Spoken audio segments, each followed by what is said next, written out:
Bismillahirrahmanirrahim. Alhamdulillahi rabbil alamin. Allahumma salli wa sallim ala Sayyidina Muhammadin miftahi babi rahmatillah adada ma fi ilmillah. Salatan wa salaman daimain bidawami mulkillah wa ala alihi wa sahbihi. Allahumma salli ala Sayyidina Muhammadin salatan taftahu biha lana futuhal arifin wa tufaqihuna biha fid din wa ala alihi wa sahbihi. Assalamualaikum warahmatullahi wabarakatuh.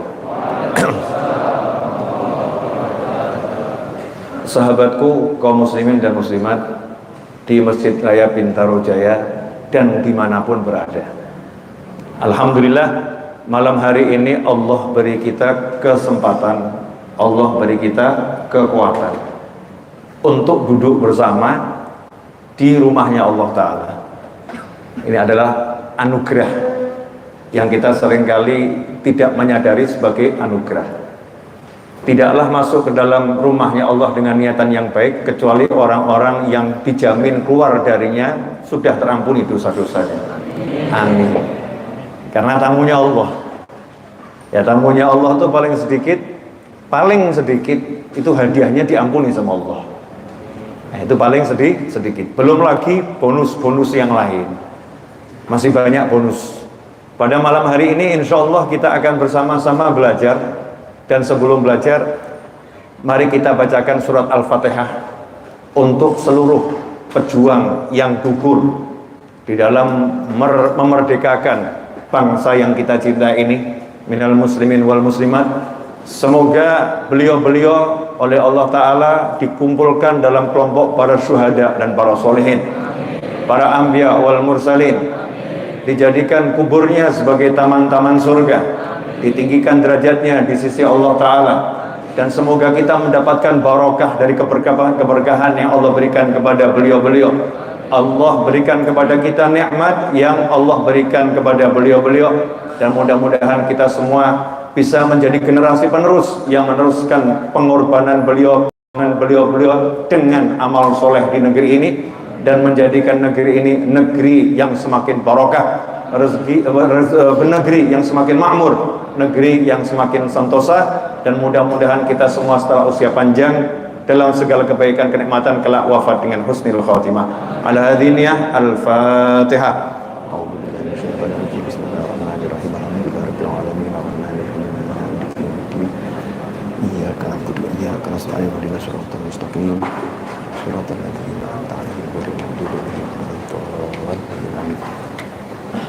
Malam hari ini temanya adalah ketenangan yang hakiki.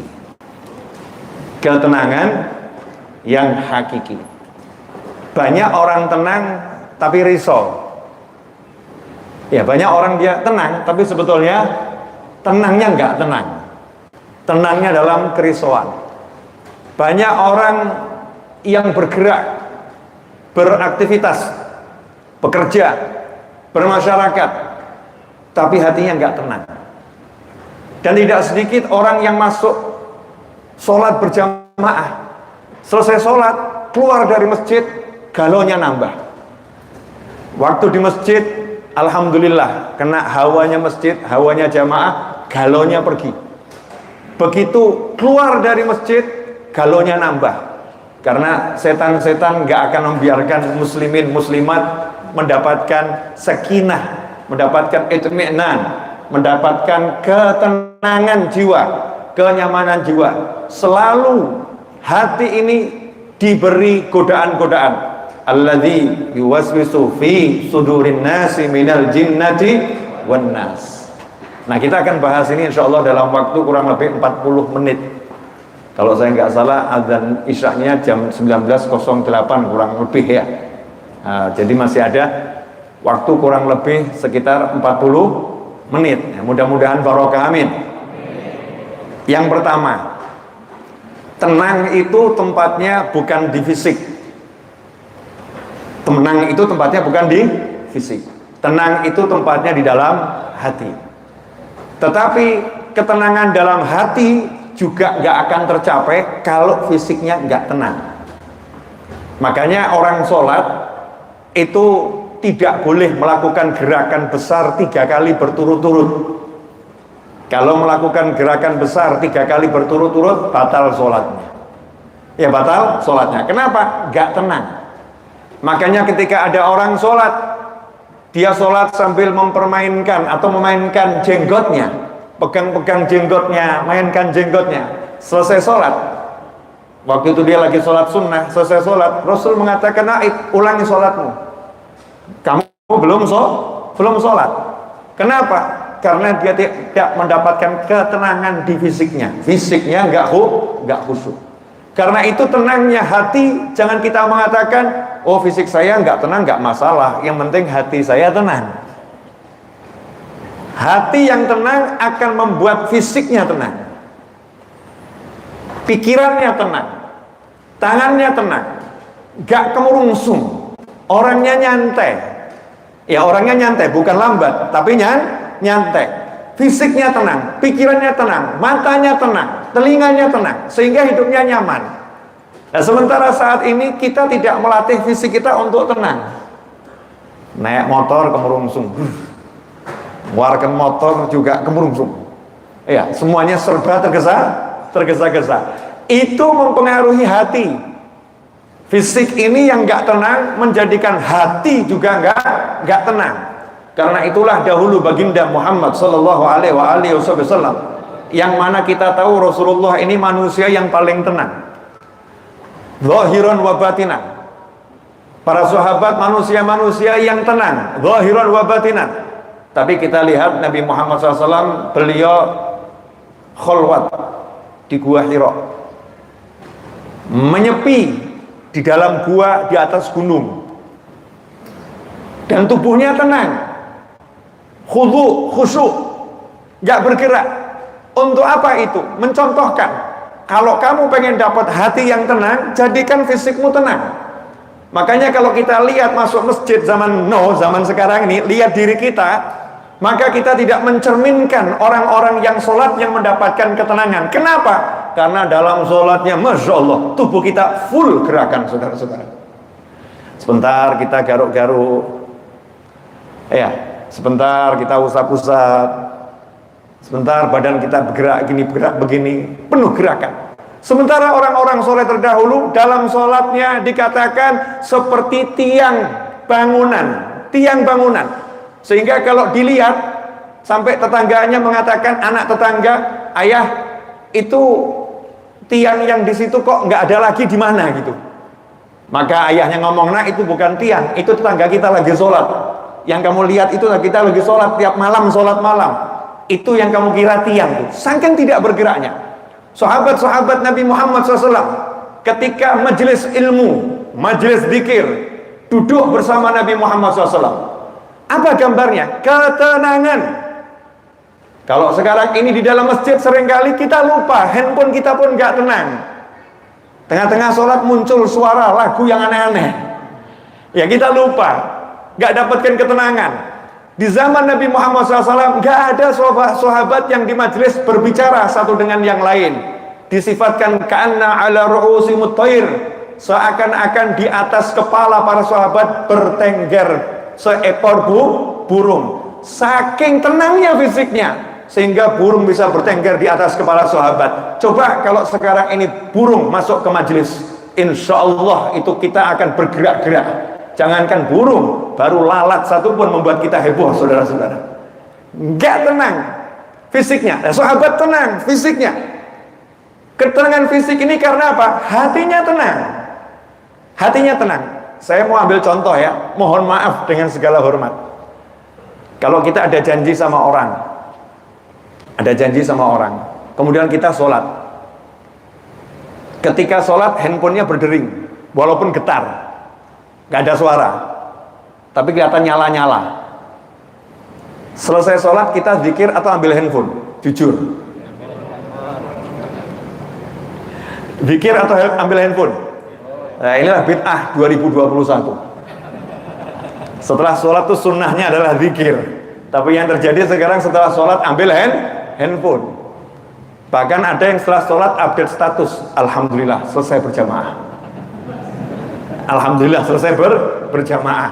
Macam-macam ini. Kalau sahabat Nabi Muhammad SAW ketika di luar sholat ketenangannya seperti itu, apalagi di dalam sholat gak ada yang bergerak. Itu yang diajarkan Nabi Muhammad SAW, itu yang diajarkan para sahabat, itu yang diajarkan para tabi'in, itu yang diajarkan kaum solihin. Tetapi kita sekarang ini kita sholat dengan tubuh yang tidak bisa tenang, apalagi pikiran kita. Tubuhnya saja nggak bisa dikendalikan, apalagi pikirannya. Tubuhnya saja penuh gerakan, apalagi hatinya. Ikhwani rahimakumullah. Karena itu kita perlu belajar untuk menjadikan tubuh kita tenang di saat-saat harus tenang. Contoh, duduk sama orang tua, sama duduk sama istri yang dicinta, tenang mana? Ya kalau bicara temanten lama mungkin orang tua ya. Kalau temanten baru? Temanten baru lagi duduk sama istrinya, kemudian duduk sama orang tuanya. Kira-kira bisa tenang tidak duduk sama orang tua? Waduh, udah kelamaan ini. Lama nih, nggak selesai-selesai nih ibu nih. Nggak tenang, gelisah. Ya, gelisah. Maka kita harus belajar sekarang ini menenangkan tubuh dulu. Tubuhnya ditenangkan, dilatih. Habis sholat gak bergerak, duduk. Orang-orang itu sampai ulama ya belajar. Orang kalau habis sholat maghrib disuruh baca Allahumma ajirni minan nar, Allahumma ajirni minan nar 7 kali. Itu didapatkan dengan syarat tidak berubah posisi duduknya kecuali imam. Ya, tidak berubah posisi duduknya. Duduknya tetap dalam posisi at-tahiyat akhir. Selesai salam tetap seperti itu. Allahumma ajirni minan nar, Allahumma ajirni minan nar, Allahumma ajirni minan nar 7 kali. Mau sabar gak bergerak posisi duduknya, dapat jaminan gak akan disentuh api neraka. Tapi gak berubah loh ya.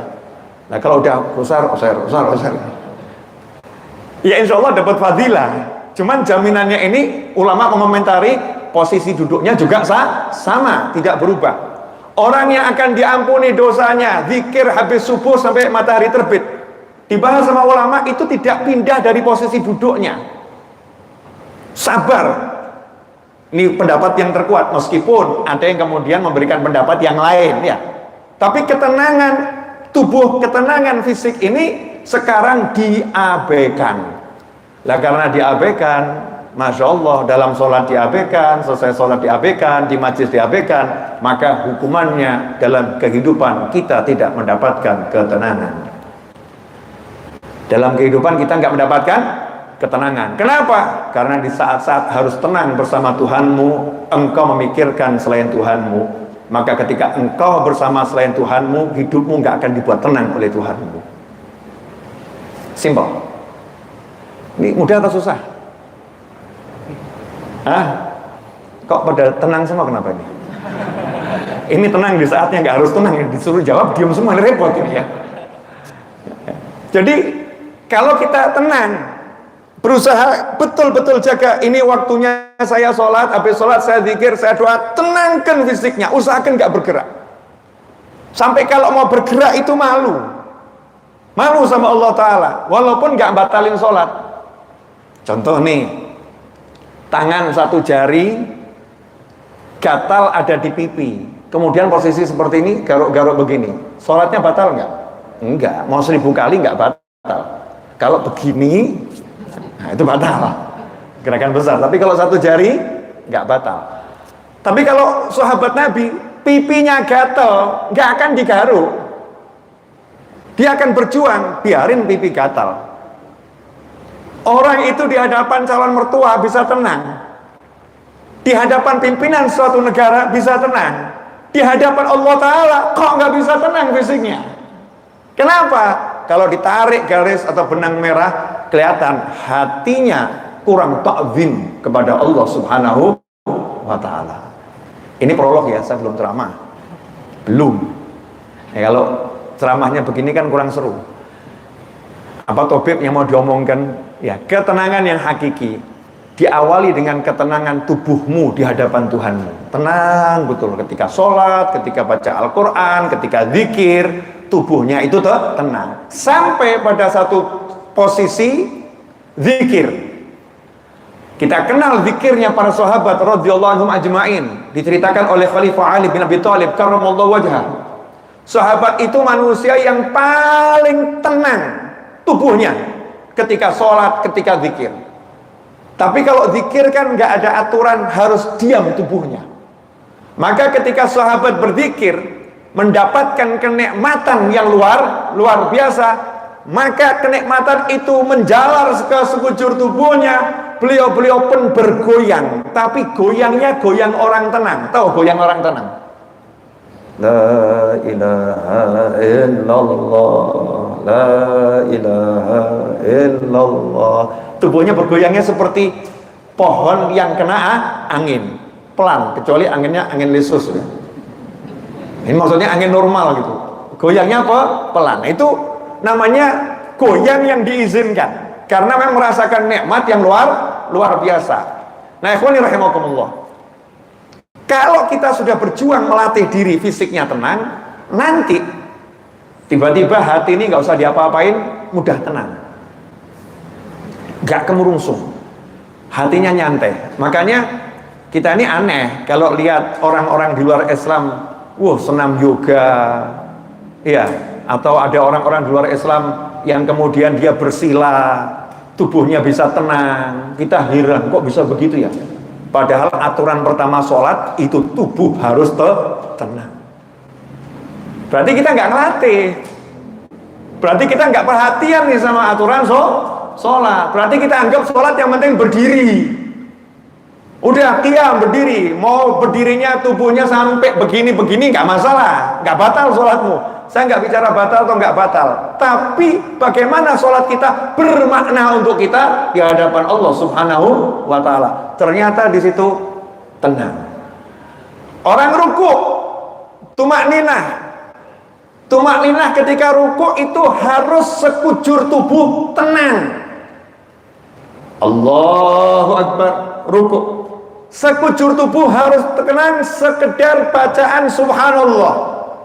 Jadi kalau ruku begini, masih ada tangannya yang gerak-gerak, ya, kepalanya masih gerak-gerak, ini belum tumak ninah itu. Tumak ninah sekujur tubuh tenang, walaupun cuma sesaat, subhanallah, baru dia dapatkan itu ruku. Kalau enggak, belum dapatkan ruku. Kalau kita pelajari syariat Islam, ternyata ketenangan fisik itu sangat ditekankan. Nah, itu udah usah kita bahas. Saya cuma mau ngasih tahu bahwasanya syariat Islam itu betul-betul luar biasa, detil. Makanya kalau nanti dikaitkan dengan kemajuan zaman sekarang ini, kita nggak kaget lagi. Oh, di Islam udah diajarkan itu. Oh, semua udah diajarkan oleh Allah. Oh, udah diajarkan oleh Nabi Muhammad SAW. Nggak jadi orang yang gumunan, kata orang Jawa. Tidak gumunan. Jangan gumunan. Kenapa? Di Al-Quran semua udah ada, di hadits Nabi semua udah ada, di ajaran ulama semua sudah ada. Ikhwani rahimakumullah. Itu ketenangan yang paling kecil. Nah, terus ketenangan yang besar yang mana? Ini yang sekarang banyak orang kehilangan. Ayo, yang kecil aja nggak dapat, apalagi yang besar. Maaf, saya mau nanya, tolong dijawab sejujur-jujurnya. Boleh ya? Kalau kamu punya uang di suatu tempat penyimpanan, entah di bawah kasur, entah di dalam pohon, entah itu di suatu instansi keuangan, dimanapun kamu punya uang, jumlah uangmu 100 miliar. Allahumma amin. Amin, gitu loh ya. Songkok gede, amin. Yang berikutnya jangan diamini. Tiba-tiba pagi-pagi kamu dikasih berita bahwasannya uangmu hilang, tidak ada di tempat itu. Nanya, tenang atau remuk? Tenang atau remuk? Remuk. Remuk itu bahasa Indonesianya apa? Lebih dari hancur, remuk gitu ya. Hancur pol. Galau atau enggak galau? Kenapa galau? Uangnya hilang, galau. Kenapa uang hilang buat kamu galau? Cuma duit kok. Loh mulai itu. Ini Habib ini aneh juga ya. 100M lebih. Lah ya, 100M hilang. Galau. Kenapa uang buat kamu galau? Ini yang harusnya kita tanya sama diri kita. Kenapa kehilangan uang? Kenapa kehilangan pangkat? Kenapa kehilangan sesuatu di diri kita membuat kita galau? Tetapi kehilangan sholat berjamaah nggak membuat kita galau. Kehilangan 2 rakaat sholat sunnah fajar nggak membuat kita galau. Padahal rakaatan, ya 2 rakaat sholat fajar khairun minad dunya wa ma fiha. 2 rakaat sholat sunnah fajar lebih baik daripada kamu punya dunia dan segala isinya. Segala isinya itu termasuk bidadari-bidadari cantik di dunia. Masya Allah, punya istri 4 ayu kabeh. Nanya, pengen enggak? Pengen enggak? Oh, di bawah ada ibu-ibu loh, hati-hati. Ini live streaming ini. Punya suami ganteng pol, minimal mirip saya. Pengen enggak? Lu minimal kan ya? Minimal ganteng pol, ibu-ibu, mbak-mbak, pengen enggak? Pengen. Oh, ngomong tuh kok pengen tuh, jawab tuh, pengen, amin lu, amin tuh. Ah, ini yang di YouTube nih jawab tuh kan, amin gitu. Jadi kalau punya istri 4 cantik semua, kemudian istrinya hilang, galau enggak? Belum tentu. Tapi ya umumnya kan enggak galau. Punya suami ganteng direbut orang, galau enggak? Galau.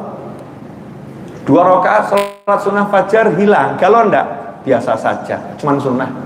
Masya Allah, cuman sunnah, cuman sunnah, cuman sunnah. Ngeri, kita ini ngeri. Berarti hati kita ini tenangnya dengan punya duit, galaunya enggak punya duit. Tenangnya punya istri 4, galaunya kehilangan istri 4. Tenangnya punya suami tampan, galaunya kehilangan suami tampan. Saya kemarin ditanya sama satu orang jamaah di WA gitu, Habib, ini sekarang gara-gara corona cari duit susah. Saya jawab spontan, musyrik kamu. Loh kok musyrik gimana gitu? Sejak kapan corona jadi Tuhan? Pikiran kita ini kerasukan setan dari mana? Sehingga corona menentukan rezekimu sedikit, rezekimu banyak. Corona menentukan kamu punya duit, kamu gak punya duit. Corona menentukan hidupmu enak, hidupmu gak enak. Ajaran siapa itu? Musyrik. Baru sadar, ya juga ya gitu. Emangnya Tuhannya 2000 sama 2020, 2021 beda? Nanya saya. Tuhan tahun 2019 sama Tuhan tahun 2020 sama Tuhanmu tahun 2021 beda atau sama? Sama. Kalau beda ya naudzubillah min dzalik. Ngeri. Sama, la ilaha illallah. Sampai kapanpun Tuhannya Allah. Nggak ada yang bisa ngasih rezeki selain Allah. Nggak ada yang bisa menghambat rezeki selain Allah. Corona nggak bisa menghambat rezekimu. Corona nggak bisa nambah rezekimu. Yang bisa Allah Ta'ala. Makanya jangan pernah jadikan dirimu itu galaunya karena sesuatu, senangnya karena sesuatu. Jadikan dirimu ala bidzikrillahi tatmainnul qulub. Yang ngomong siapa ini? Kok tenang semua kenapa? Ala bidzikrillahi tatmainnul qulub. Yang ngomong siapa? Yang ngomong siapa? Jawab yang keras meskipun pakai masker. Yang ngomong siapa? Allah bilang ala bidzikrillahi tatmainnul qulub. Hei Naufal bin Muhammad Al-Idrus, ilmumu sebanyak apapun gak bisa buat kamu tenang kalau kamu gak ingat sama Allah. Hartamu sebanyak apapun gak akan buat kamu tenang kalau kamu gak ingat sama Allah. Kemiskinan tingkat seperti apapun gak akan buat kamu galau kalau kamu ingat sama Allah. Yang bisa menenangkan hatimu hanya aku, bukan yang lain. Sementara setiap hari kita cari ketenangan dari yang lain. Ketika sholat gak mau tenang, ketika baca Al-Quran gak mau tenang, ketika zikir gak mau tenang, ketika sholawat gak mau tenang, bahkan mengatakan saya udah sholat tapi rezeki kok masih sholat. Pernah gak merasa seperti itu? Ya mungkin suatu ketika kan lagi kita ini imannya turun drastis tuh ya, hidup kok seperti ini, ya hidup kok seperti ini, mau sampai kapan kok seperti ini. Alhamdulillah masih ada waktu 15 menit lagi. Ini saya lihat jam mulai streaming ini sudah 25 menit 50 detik. Tenang. Saya aja tenang. Ya saya aja tenang. Sampai di sini jelas atau belum jelas? Jadi kalau tubuh tadi itu ketenangan yang kecil. Itu pun kita dilatih sama Allah Ta'ala. Yang kecil dilatih. Nah ketenangan yang besar sama Allah dikasih tahu. Nah saya tuh herannya sama manusia, dikasih tahu sama yang membuat kok nggak percaya loh. Yang buat kita siapa? Kalau Allah yang ngasih tahu percaya nggak? Nyatanya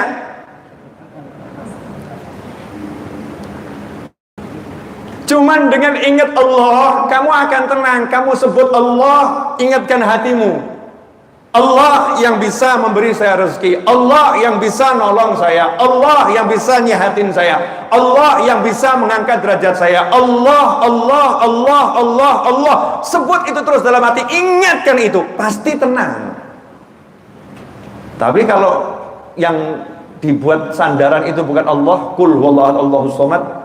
Allah udah bilang katakan Allah yang Maha Esa, hanya Allah yang ada. Allahus samad, Allah tempatnya bersandar, bergantung hanya Allah. Lah kita kok cari sandaran gantungan selain Allah, ya udah remuk pasti hancur.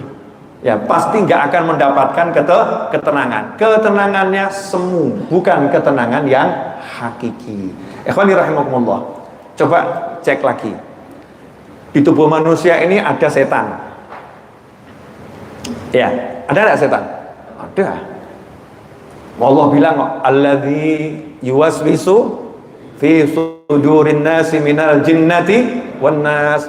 Dah saya kasih sedikit tafsirnya ayat ini, mau? Jangan banyak-banyak. Qul a'udzu birabbin nas. Yang ngucap qul siapa? Allah. Allah bilang kepada Nabi Muhammad SAW, katakan kepada semuanya. Jadi kalau nggak ada Nabi, kita nggak dapat ini. Ini Allah ngasih apa ya, bocoran gitu ya, ngasih informasi lewat Nabi Muhammad SAW. Qul, katakanlah, qul a'udzu birabbin nas. Allah yang ngajarin cara berlindung, ngajarin cara berlindung. Kira-kira kalau yang ngajarin Allah itu berarti perlindungannya biasa atau luar biasa? Luar biasa. Kita disuruh baca pagi 3 kali, malam 3 kali. Mau tidur juga suruh baca. Tapi kita baca nggak? Aman-aman saja. Oh kita nggak butuh perlindungannya Allah, nggak usah dibaca. Setan kayak manusia nggak nakutin, jadi nggak usah. Allahnya ngajarin, qul a'udzu birabbin nas, malikin nas, ilahin nas. Nggak cuma satu loh, beda dengan qul a'udzu birabbil falaq min syarri ma khalaq. Surat Al-Falaq itu cuma satu, qul a'udzu birabbil falaq. Katakanlah aku berlindung ya dengan Tuhannya yang mengurusi waktu datangnya kegelapan. Masya Allah, satu tok. Yang dipakai nama Allah satu. Tapi kok An-Nas 3 ya? Qul a'udzu birabbin nas, malikin nas, ilahin nas. Yang pertama sebagai rububiyah yang maha ngurusi manusia, malikin nas ya maharajanya manusia, baru ilahin nas. Untuk apa? Nah ini bedanya. Kalau Al-Falaq itu urusannya sama jasmani. Jasmani itu penting untuk kita berlindung, tapi cukup satu saja nama Allah yang dipakai, jasmani. Dari sihir, ini jasmani, fisik. Tapi kalau An-Nas, ini perlindungan bukan fisik, perlindungan hati. Karena perlindungan hati, bagian yang paling penting dari manusia adalah hati. rohani paling penting, maka perlindungannya nggak cukup 1 sampai 3 nama Allah dipakai. Qul a'udzu birabbin nas, malikin nas, ilahin nas, min syarril waswasil khannas. Dari keburukan al-waswas al-khannas. Siapa al-waswas al-khannas? Setan. Dari keburukan setan yang sifatnya itu suka membisik-bisikin. Nanti kalau disebut nama Allah, dia lari pergi. Orangnya zikir, dia pergi.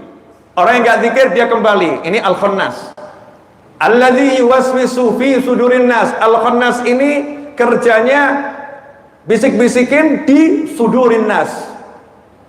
Bukan di hati manusia ya. Nggak ada terjemahannya di hati manusia. Di mana? Sudurin nas, dada manusia. Nah, kenapa dikatakan di dada manusia? Ini detailnya Al-Quran. Kenapa yang namanya setan pembisik ini bisikinnya di dada bukan di hati? Karena hati tempat suci, hati tempat sakral, hati dilindungi oleh Allah Subhanahu wa ta'ala. Setan gak diizinkan masuk ke dalam hati. Setan cuman boleh nyampe ke pelataran hati, sodor, halamannya hati. Kayak kalau kita belajar tafsir nanti jadi enak paham. Alladzi yuwaswisu fi sudurin nas, di pelataran hati. Setannya datang ke situ, di pelataran hati. Ibarat hati itu rumah, setannya di halaman. Setannya di halaman tapi bisikin, di luar ada makanan enak loh, yuk keluar, dibisikin. Nah, kalau hati ini mendengarkan, maka setannya akan ngajak temennya yang lain. Bayangkan kalau kita mendengarkan bisikan setan terus, halaman hati kita penuh dengan setan. Akhirnya, walaupun nggak masuk, sama dengan masuk. Alladzi yuwaswisu fi sudurin nas minal jinnati wan nas. Ada setannya dari golongan jin, ada setannya dari golongan manusia. Itu tafsir yang pertama. Tafsir yang kedua, setannya bisikin jin dan setannya juga bisikin manusia. Jin yang beriman dan manusia yang beriman sama-sama dibisiki oleh setan. Dua tafsir. Nah, para ulama mengatakan kalau ngadepin setan yang setan jin tadi nggak usah keder. Kenapa? Cukup kamu ucap Allah, hilang itu setannya. Tapi kalau setannya itu manusia, kamu hatamkan Al-Quran di hadapannya, nggak akan hilang dia. Setan manusia ini nggak ngeri, makanya kita suruh sering baca surat An-Nas ini, biar kita diselamatkan dari bisikan-bisikan tersebut. Nah ini yang buat gak tenang. Yang gak buat tenang ini karena hati dibiarkan dibisikin macam-macam. Termasuk untuk kita, bisikan setan yang paling mujarab adalah besok kamu mau makan apa, kalau dipecat nanti gimana kamu ngasih makan anak dan istrimu, kalau kamu nggak punya pekerjaan nanti kamu hidupnya bagaimana, kamu nanti khauful faqr, takut nggak punya. Itulah bisikan paling mujarab yang digunakan oleh syaitan. Takut nggak punya. Nanti kalau pangkatmu turun gimana? Nanti kalau jabatanmu jatuh gimana? Nanti kamu kalau nggak jadi lurah lagi gimana? Nanti kalau kamu nggak jadi direktur lagi gimana? Nanti kalau kamu nanti gimana? Tapi nggak pernah ada bisikan. Nanti kalau kamu nggak sholat berjamaah gimana? Nggak ada.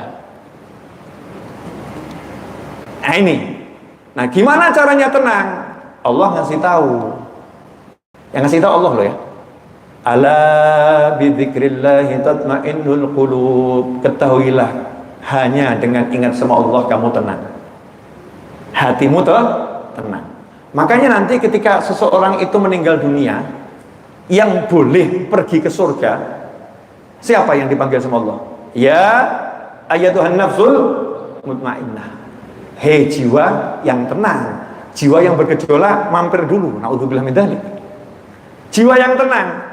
Makanya kalau kita ini nggak tenang dengan janjinya Allah, nggak tenang dengan jaminannya Allah, nggak tenang dengan Allah menjamin saya kasih kamu rezeki, nggak tenang Allah menjamin aku yang ngurus jagat raya. Jagat raya ini yang ngurus aku, bukan siapapun. Nggak tenang dengan kalimat Allah tersebut, maka nanti naudzubillah min dzalik, meninggal dunia, jiwanya nggak dipanggil sebagai jiwa yang tenang, berarti jiwanya nggak dibawa ke surga.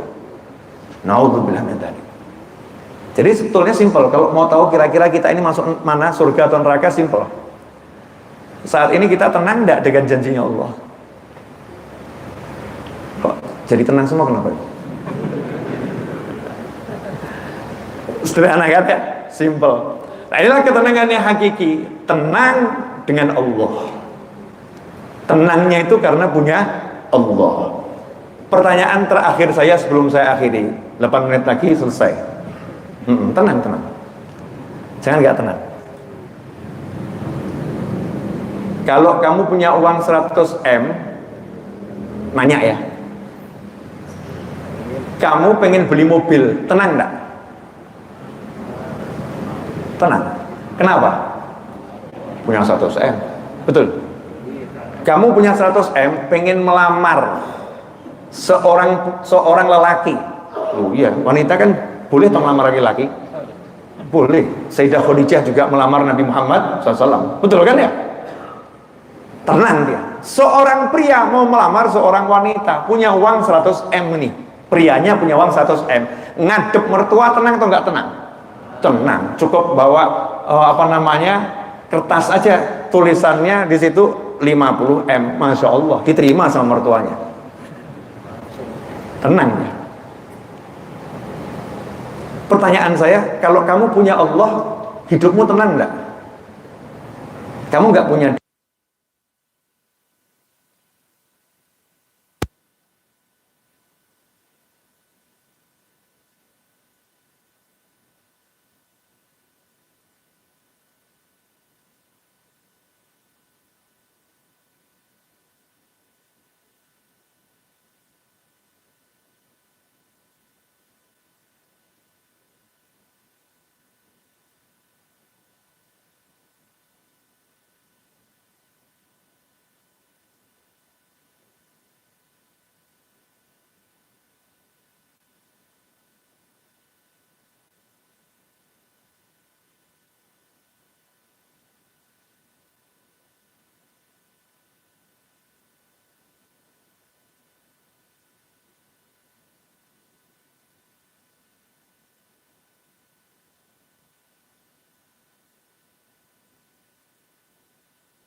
baterainya habis, mic-nya. Oke, padahal saya nggak lihat. Tiba-tiba kok di situ ada yang teriak-teriak, suaranya tuh yang diingatkan sama Allah. Belajar tenang, ya, belajar tenang. Gak ada suara, ya nggak pakai suara, tenang. Jelas semuanya? Ini tatapan tenang atau tatapan apa nih? Alhamdulillah, ya alhamdulillah. Terakhir, belum habis masih 2 menit. Pesan singkat saya untuk semua saudara saya dimanapun berada. Tubuhmu diciptakan oleh Allah Tuhanmu, bukan untuk satu generasi, bukan untuk satu masa. Allah menciptakan tubuh manusia itu dipersiapkan untuk bisa hidup di sepanjang masa. Jadi kalau kamu ini dibawa ke zaman Nabi Adam, insya Allah tubuhmu kuat hidup. Kamu dibawa pindah ke akhir zaman yang paling rusak, insya Allah tubuhmu kuat hidup. Karena tubuhmu diciptakan bukan untuk tahun 2021, untuk tahun 2020, bukan. Tapi sanggup hidup di zaman manapun juga. Karena Allah menciptakanmu dengan sempurna. Fi ahsani taqwim, sempurna. Nah, karena itu yang perlu dilakukan adalah ikuti perintahnya yang menciptakan. Kalau aturan yang menciptakan ini kita taati, maka tubuh kita akan jadi sehat, jadi kuat. Tapi kalau perintahnya kita langgar, tubuh kita akan jadi lemah. Yang namanya taat akan membuat tubuh kuat, yang namanya maksiat akan membuat tubuh lemah. Di samping itu ya ingat, tubuh ini kan sudah diajarin, nggak ada sejarah Nabi makanlah banyak-banyak, no. Tidurlah lama-lama, nggak ada. Konsep kesehatan dalam Islam beda dengan konsep kesehatan di dalam ilmu kedokteran modern. Beda. Kenapa? Karena kedokteran ya di sono tidak mengenal yang namanya ruh, nggak mengenal yang namanya ruh. Mati menurut ilmu kedokteran yang saya tahu, kalau nanya sama dokter, definisi mati berhentinya jantung. Nggak ada nanti kalau di rumah sakit apa ya telah keluar ruhnya dari jasadnya. Nggak, jantung berhenti ya jam sekian itu tanda kematian. Nggak dibahas ruh. Makanya nggak ada dokter ngasih resep ya ini nanti kamu baca zikir 200 kali, kemudian nanti kamu minum vitamin C. Nggak ada resep begitu. Resep buat ruh ini nggak ada, karena dokter hanya mengurusi fisik. Sebab di dunia sono, di luar Islam, ada orang-orang yang nggak percaya adanya ruh. Dia cuma percaya manusia ini fisik. Setelah itu selesai. Nggak semuanya percaya, nggak semuanya percaya ada ruh. Beda dengan Islam. Islam itu ada jasad yang harus dijaga, ada ruh yang harus dipersedikit makan. Semakin sedikit makanmu, semakin kuat jasadmu. Nggak masuk akalmu. Tapi buktinya orang-orang Jawa Tempo dulu. Orang-orang Jawa Tempo dulu itu makannya sedikit, tapi bisa bangun Borobudur. Kita makannya banyak, angkat genteng nggak kuat. Pak, maksud saya ya, ini cuma permisalan. Orang dulu makannya sedikit, tapi bisa punya, Masya Allah, kelebihan-kelebihan yang luar biasa. Sahabatnya Nabi itu, cek sejarah sahabat. Ada sahabat bisa makan banyak-banyak. Nabi Muhammad SAW 3 hari berpuasa nggak makan. Ramadan 17 Ramadan perang Badar. Dalam keadaan puasa perang menang. Ya, perang menang dalam keadaan puasa. Sedikit makannya sedikit. Makanya dikatakan sahabat sehat-sehat, Nabi sehat. Kenapa? Karena makannya sedikit. Nah, sementara kita banyak yang sakit. Kenapa? Sedikit-sedikit makan. Sedikit-sedikit makan. Jadi kambing pun lihat kita heran. Heran kan? Karena kambing itu hanya makan ketika lapar. Begitu kenyang kamu kasih rumput, nolak dia. Betul nggak? Nolak, nggak mau. Tapi kita kenyang, habis makan sate, dikasih durian, sikat. Kapan lagi kan gitu ya? Jadi kambing lihat kita heran, nih manusia ini Masya Allah, luar biasa. Nah ini, mari kita kembalikan ke aturan yang diajarkan oleh Allah Ta'ala. Makan, minum, tapi jangan berlebihan. Halalan, thayyiban. Gak cuma halal, itu buat ruhmu, thayyib itu buat fisikmu. Ini kalau dikombinasikan maka jadi sesuatu manusia yang luar biasa, bisa menembus 7 lapis langit, tubuhnya nggak terbakar. Itulah baginda Muhammad Sallallahu Alaihi Wasallam. Dan sekian banyak sahabat yang punya berbagai macam keistimewaan, bisa mendengar suara makanan dimakan, itu tasbihnya bisa dengar para sahabat. Batang kurma menangis selalu bisa dengar. Kenapa telinganya ini jadi hebat? Selain telinganya sehat, telinganya ruhnya juga sehat. Akhirnya telinganya dari telinga yang luar biasa. Lah kita, ruh kita capek, fisik kita kesel. Ya udah, assalamualaikum. Apalagi buka berita di WA, telah meninggal dunia, lagi sakit, telah stres, kiraku kapan? Ya, kena sakit dikit langsung, wah bentar lagi mati aku. Ngurung diri di kamar. Mending kalau ngurung diri di masjid gitu ya. Ngurung dirinya di kamar, pikirannya gak karuan, sehingga gak sehat fisik, gak sehat hati. Jasadmu diciptakan untuk sepanjang masa, dan ruhmu adalah kekuatan di jagat raya ini dari makhluknya Allah Ta'ala, gak ada tara. Ruhmu kekuatannya luar biasa. Itu Allah anugerahkan kepadamu fisik yang kuat dan ruh yang luar biasa. Kalau kita jaga dengan benar, kita menjadi manusia yang luar biasa. Orang-orang di sono gak kenal yang namanya waliullah, akhirnya mereka buat yang namanya Superman, Batman, Doraemon, dan kawan-kawan. Paham? Karena mereka gak punya waliullah. Tapi kalau di dalam Islam, kita lihat karomahnya para wali. Ashabul Kahfi tidur 309 tahun. Belum lagi nanti para sahabat radhiyallahu anhum yang keramatnya luar biasa. Semua itu bisa dicontoh, ya, bisa dicontoh dengan apa? Mencontoh cara hidupnya. Mudah-mudahan kita awali dulu dengan belajar tenang fikir, tenang fisik. Insya Allah kita akan dapat nikmat yang tiada tara di dunia sebelum di akhirat nanti. Jazakumullah khairan wal afu minkum. Mudah-mudahan berkah dan manfaat. Kurang lebihnya mohon maaf.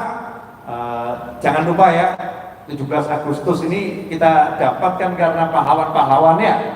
Jangan cuma kita 17 Agustus lupa sama leluhur.